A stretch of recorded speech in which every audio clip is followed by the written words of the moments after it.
नमस्कार, video number 10 में आपका स्वागत है। तो आज हम बात करेंगे जयशंकर प्रसाद की दो रचनाओं के बारे में, अजातशत्रु ये पुस्तक और कामायनी ये पुस्तक।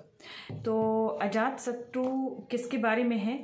पहले तो हम जयशंकर प्रसाद जी के बारे में कुछ जान लें कि 30 जनवरी 1890 को इनका जन्म काशी में हुआ था और 15 नवंबर 1937 में इनका निधन हो गया। ये नाटककार हैं, नाटक लिखते हैं, कविताएं लिखते हैं, उपन्यास लिखते हैं और ये जो है ये एक नाटक है। और ये जो पुस्तक है ये 95 रुपये की है। maplepress.co.in से ये उपलब्ध है। तो ये किस समय की बात है? ये इतिहास में उन्होंने कुछ कल्पना मिक्स की हुई है और उसको एक जो है नाटक का रूप दिया गया है। इसमें चरित्र बहुत ज़्यादा हैं, कहानी थोड़ी सी कॉम्प्लेक्स है, लेकिन मोटे मोटे तौर पर ये है कि अजातशत्रु नाम का एक व्यक्ति होता है जो सम्राट बिंबिसार का जो है पुत्र होता है।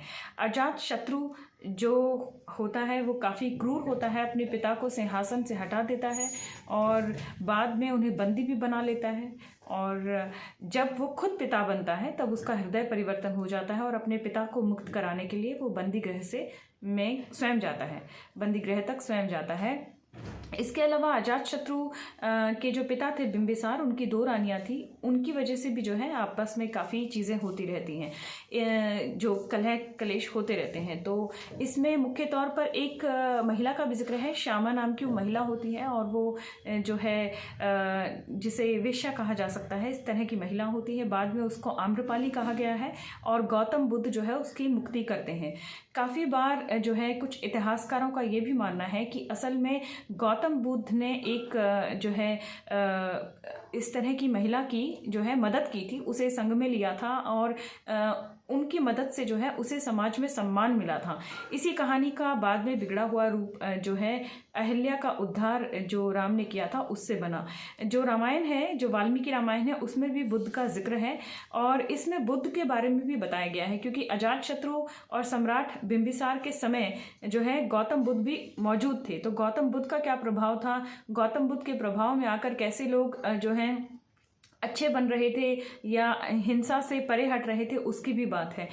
इसके शुरुआत में बताया गया है कि किस तरह से बुद्ध और जैन धर्म जो है हिंदू धर्म के साथ साथ चल रहे थे और हिंदू धर्म में जो है हिंसापूर्ण यज्ञ होते थे, बहुत ही हिंसक यज्ञ होते थे। उन हिंसक यज्ञों के द्वारा जो है बहुत ज़्यादा हिंसा होती थी और साधारण जनता के हृदय में जो है विद्रोह की उत्पत्ति हो रही थी। एक तो हिंसा ज़्यादा थी, ऊपर में जो वैदिक ब्राह्मण या पंडित थे वो उसमें काफ़ी बड़ा हिस्सा लेते थे, काफ़ी बड़ा दान लेते थे। तो एक तरह से विद्रोह की स्थिति बन रही थी और हिंसामय माहौल होता जा रहा था। ऐसे में एक दर्शन आया, जैन दर्शन। जैन दर्शन जो है वो बिल्कुल ही अति की तरफ चला गया कि उसने हिंसा पूरी तरह से त्याग दी और जो है मांसाहार को पूरी तरह से प्रतिबंधित ही कर दिया अपने दर्शन में, अपने अनुयायियों के लिए। उसके बीच का मार्ग जो निकालते हुए बुद्ध आए और बुद्ध ने जो है जो बुद्ध धर्म को फॉलो करते थे, उन्होंने मध्यमा प्रतिपदा के नाम से अपना दर्शन दिया, जिसका मतलब है कि मध्यम मार्ग अपनाना चाहिए और अति हर चीज़ की बुरी होती है। जैसे इसमें लिखा भी गया है कि वैदिक हिंसापूर्ण यज्ञों और पुरोहितों के एकाधिपत्य से साधारण जनता के हृदय क्षेत्र में विद्रोह की उत्पत्ति हो रही थी। चरम अहिंसावादी जैन धर्म के बाद बौद्ध धर्म का प्रादुर्भाव हुआ। वह हिंसामय वेदवाद और पूर्ण अहिंसा वाली जैन दीक्षाओं के अतिवाद से बचता हुआ एक मध्यवर्ती नया मार्ग था। तो ये जो है कहानी इस तरह की है। लेखक के तौर पर मैं जयशंकर प्रसाद जी से थोड़ा निराश हुई हूँ, क्योंकि जो लोग साहित्य को पढ़ते हैं शायद उनके लिए ये पुस्तक बहुत ही उपयोगी होगी, या जो जिनके कोर्स में आती है आम पाठकों के लिए इतनी रुचिकर नहीं होगी, सिवाय इस जानकारी के कि मध्यम मार्ग किस तरह से निकला। और स्त्रियों का भी इसमें कुछ खास अच्छा चित्रण नहीं किया गया है। वही आइडियोलॉजी है जो प्राचीन समय से चलती आ रही है कि स्त्रियों को बार बार दिखाया गया है कि पुरुष क्रूर होते हैं और स्त्री में करुणा भरी हुई है और स्त्री जो है वो पुरुष को सुधार सकती है और पुरुष को बिगाड़ भी सकती है। मतलब she is responsible for every bad thing और good thing happening in a man's life. और इसमें बार बार ये भी कहा गया है कि जो स्त्री का कोई धर्म होता ही नहीं सिवाय पति की सेवा के। और जो है बिंबिसार की जो दो रानियां थी वो भी आपस में इसी चीज़ के लिए जो है संघर्षरत थी कि किसको पति की सेवा का अधिक अवसर मिले। तो इस तरह की चीज़ें इसमें लिखी हैं। तो मुझे ये पुस्तक कुछ खास पसंद नहीं आई और मैं इसे कम से कम अपने पाठकों के लिए रेकमेंड नहीं करूँगी। दूसरी पुस्तक है कामायनी। इसे जयशंकर प्रसाद की बहुत ही महान रचना माना जाता है और ये कविताओं का संग्रह है और कविताओं में जो शब्द, जो वाक्य इस्तेमाल किए गए हैं वो बहुत ही प्राचीन टाइप के हैं, बहुत ही मुश्किल हिंदी के हैं और इसमें जो है प्रकृति को लेकर जो है कविताएं कही गई हैं और स्त्री को प्रकृति ही मानते हुए बहुत सारी इसमें कविताएं कही गई हैं। और जैसे अगर इस किसी को बहुत अधिक रुचि है कविता पाठ में तो शायद उसको इसमें रुचि आए, अदरवाइज ये भी मुझे इतनी पसंद नहीं आई।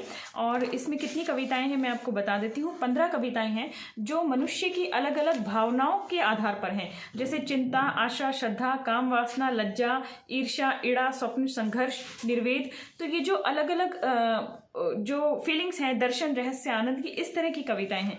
जैसे कहीं से भी बार बार इसमें एक मनु का जिक्र किया गया है। मनु को क्या बताया गया है? मनु एक मनुष्य है या मनुस्मृति वाले मनु है या वो स्वयं को जयशंकर प्रसाद स्वयं को मनु मानते हुए कह रहे हैं? ये देखिए मनु, जैसे ये 34वें पेज पे लिखा है, मनु अभी तक मनन करते थे ध्यान लगाए, काम के संदेश से ही भर रहे थे कान, इधर ग्रह में आज जुटे थे उपकरण अधिकार, शस्य पशु या धान्य का होने लगा संचार।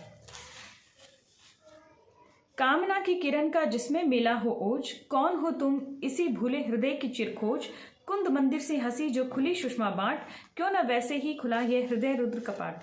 तो ये जो चैनल है मैंने अभी शुरू किया और इसका मकसद ये था कि पठन पाठन का जो है माहौल बनाया जाए और जिन लोगों के पास समय नहीं है वो जो है इन वीडियोस के जरिए कुछ चीज़ें जान सकें। लेकिन मुझे जो है अभी मैंने बहुत सारी पुस्तकें खरीद ली हैं और मैं सोचती हूँ कि उनको पढूं और कुछ बनाने की कोशिश करूँ, लेकिन इसको पढ़कर मुझे लग रहा है कि मुझे सोच समझकर ही खर्चा करना चाहिए और जो है इस तरह की फिक्शनलाइज्ड बुक्स तो नहीं लेनी चाहिए जो कि बहुत ही गाढ़ी हिंदी की हैं। जैसे स्वप्न नाम की कविता है, मैं पढ़ देती हूँ 4 लाइनें। जीवन से सुख अधिक या कि दुख, मंदाकिनी कुछ बोलोगी, नभ में नखत अधिक, सागर में या बुदबुद है गिंदोगी, प्रतिबिंबित है तारा तुम में, सिंधु मिलन को हो जाती, या दोनों प्रतिबिंब एक के इस रहस्य को खोलोगी। सौंदर्य जलाधि से भर लाए केवल तुम अपना गरल पात्र, तुम अति अबोध अपनी अपूर्णता को न स्वयं तुम समझ सके, परिणय जिसको पूरा करता उससे तुम अपने आप रुके, कुछ मेरा हो यह राग भाव, संकुचित पूर्णता है अजान। दिन भर थे कहाँ भटकते तुम, बोली श्रद्धा भर मधुर स्नेह, यह हिंसा इतना है प्यारी जो भुलवाती है देह गेह। दर्शन, जैसे दर्शन की कविता में वह चंद्रहीन थी एक रात जिसमें सोया था स्वच्छ प्रात। पढ़ा भी नहीं जा रहा है, इतना ज़्यादा मुझे इसमें हिंदी लग रही है। माँ क्यों तू है इतनी उदास, क्यों मैं हूँ तेरे नहीं पास, तू कई दिनों से यूँ चुप रहे क्या सोच रही है, कुछ तो कह ये कैसा तेरा दुख दुस्सह, जो बाहर भीतर देता दह, लेती ढीली सी भरी सांस। तो इस तरह की कविताएं, इस तरह की चीज़ें तो केवल जिनका हिंदी में MA कोर्स है उन्हीं के लिए ये ठीक है, शायद वही झेल पाते होंगे। तो मेरी तरफ से मैं जयशंकर प्रसाद जी की ये दोनों पुस्तकें तो रेकमेंड नहीं करूँगी। और नाटक पढ़ना वाकई में बहुत मुश्किल है, उसमें बहुत सारे पात्र होते हैं और कहानी का जो है लबो लुबाब भी ज़्यादा समझ में नहीं आता। तो मेरी कोशिश आपको कैसे लगी, इस चैनल के बारे में कोई राय, कोई कमेंट आप दे सकते हैं। बहुत कम दर्शक जुड़े हैं और ये इसका 10वां वीडियो है और मैं पिछले वीडियो में भी ये बात भूल गई थी। केवल 1 सब्सक्राइबर है और जो भी सज्जन हैं वो या जो भी महिला हैं वो, उनका बहुत बहुत धन्यवाद मेरी हौसला अफजाई के लिए। और इसका मकसद यही है, इस चैनल का मकसद यही है कि मैं भी कुछ सीखूं और जो है ज्ञान का, शिक्षा का या अच्छी चीज़ों का प्रचार कर सकूं, कुछ समाज के बारे में समझ सकें, कुछ संसार के बारे में समझ सकें। बहुत अलग अलग विषयों को लाने की मैं भविष्य में कोशिश करूंगी। तो तब तक के लिए धन्यवाद।